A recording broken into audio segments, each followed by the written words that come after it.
Hi y'all, I'm Chase. This is my 2021 Harley-Davidson Pan America. It is a muddy day. You can see some dirt getting up on there, and that was unfortunate.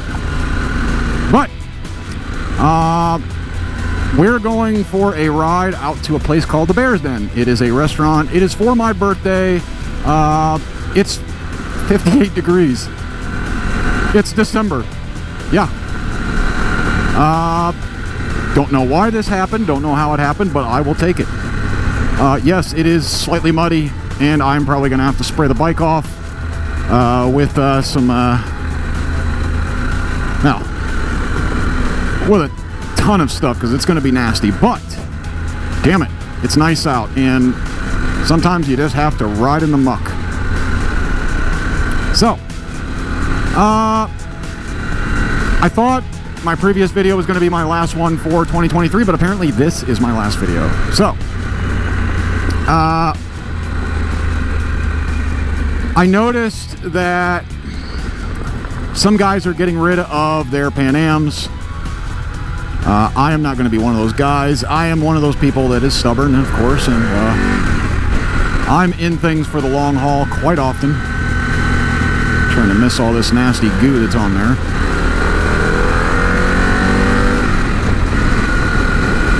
But I understand.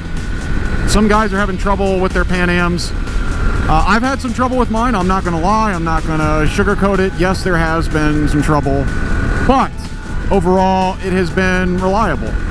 Even when it's thrown a code or acted funny or just been, I don't know. I don't even know what you want to call it. A pain in the butt. It still ran every time. It still went and started up. I've always had a screen. I've always had, you know, it's always ran. I've never been left on the side of the road, so I can say that. But saying that, the only bike that's ever left me on the side of the road was a Sportster. I blew a head gasket, so I can't really say it's a Harley thing or not, because I've seen other guys left on the side of the road, you know, even on a brand spanking new Honda Fireblade. So it's a weird thing. But I understand why guys will get rid of their Pan Am. You know, I've seen the intermittent issues that seem to come with owning a Pan Am. You know, the little electrical gremlins, you know, I get it, that, you know, it's aggravating.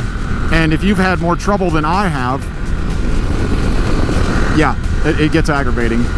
I think one of the reasons why, and it seems like everyone is reluctant to get rid of them too.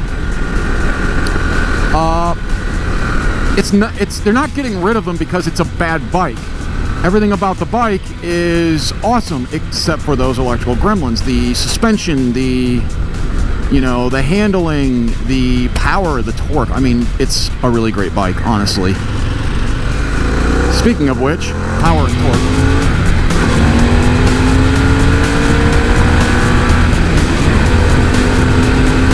It's the last ride of the year.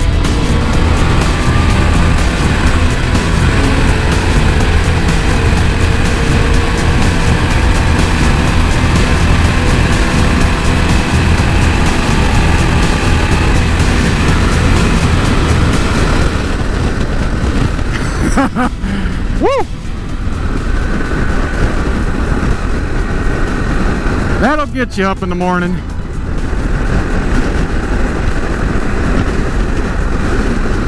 That was fun. Like I said, speaking of which, the power and torque and speed that this bike is capable of is just impressive. You know, it's not like every other Harley. This bike can literally do everything, and it does it very well. And that's why I'm gonna keep it. I mean, that's why I enjoy it. That's why I think it's one of the best bikes that Harley's ever made. But like I said, I understand why guys would get rid of They're Pan Am. Those electrical gremlins, man, they are annoying, and it can mess up your day. And not even just your day, it can mess up your whole riding season. So, yeah, I get it. The only thing I can suggest, the newer bikes, if you're going to go with a bike, get a 2022, a late 2022 manufactured Pan Am or newer if you want to lessen the chance of those electrical gremlins. Those seem to be in a lot more stable as far, you know, as reliability and, you know, general overall electrical fitness.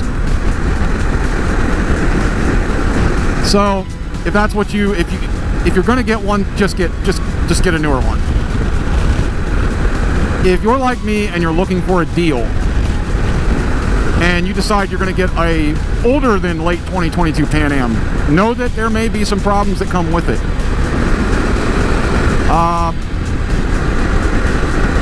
Know that you might spend some time, you know, with it in the shop. I'm sorry, but that's just the way it is. But if you can accept that, I still think it's a good buy and a great bike. Even with the little problems, because like I said, you can get them fixed. That being said, make sure you get the ESP. That is the extended service plan. Don't screw around. Get the extended service plan for sure, without a second thought. You know, don't screw around. Believe me, it is worth its weight in gold. If you blow up the motor, if you grenade the bike, I mean, if you have a problem, it will be taken care of. I will say that at least the dealerships that I've dealt with have been great with dealing with, you know, little problems as long as you have the extended service plan. Even if I think they'll do great, but it's going to cost you quite a bit of money to get things fixed. So you kind of have to, it's a level of pain tolerance, let's say. How much pain can you take? And there are some great deals. I think I seen a deal for one of these Pan Ams, a 2021. Now granted, it was the black, the slightly less desirable one. I mean, everybody wants the colors on these. The slightly less desirable black, I think it was for like $14,500. It only had like 5,200 miles on it, I think. Man, that's a deal. That's cheaper than what I got mine for, with only a few more, you know, like a couple more thousand miles. So, but there's deals to be had. And like I said, it's the level of tolerance for pain that you can accept. Me, I can accept quite a bit. But for you, it may not be a good idea. And maybe if you have to have a Pan Am, get one of the newer ones. But honestly, I can't say I've had a better bike as far as, you know, everything. It does every single thing well. It's fast. It's you know, it's got enough torque to pull me out of anything. It goes great off-road, at least the off-road that I'm going to do. It is touring. It is just a touring machine. It tours just as good as any other bike that I've ever had. So let me know what you guys think in the comments. And honestly, seriously, if you're trading in your bike and you think that I'm going to be angry with you or something, oh hell no. I mean, I get it. Sometimes, you know, a guy just can only take so much. So, and everybody's different. So if you trade it in, as long as, you know, you're honest with yourself, there's no reason for anyone to think that you're doing something wrong. Is that, oh my God, look at that. No, just a cat. Just be honest with yourself, and be honest like why you traded in. Some guys will tell you, oh, I traded in because it was a piece of junk, and I went with a Japanese bike. Well, I get that, but I've seen guys talk crap about Japanese bikes because they had trouble too. Manufacturing these days isn't so great. Sorry, I just have to be honest about that, and I think everybody should. So it doesn't really matter where you're getting it from. It seems like everything's fallen kind of down a little bit. Anyways, let me know what you guys think down in the comments. If you traded your bike in, and I have no problem with that. Like and subscribe. I guess a like is the biggest metric for getting videos recommended, or I don't know, boosting your YouTube algorithm. So I guess throw a like on there if you want. If you do comment, I read and I will reply to any comment as best I can, or I will at the very least read it. And if there is a question or something, I will try to answer it as best I can. Thank you for watching. Stay stubborn. Stay out there on two wheels. Lads and lasses. Bye, y'all.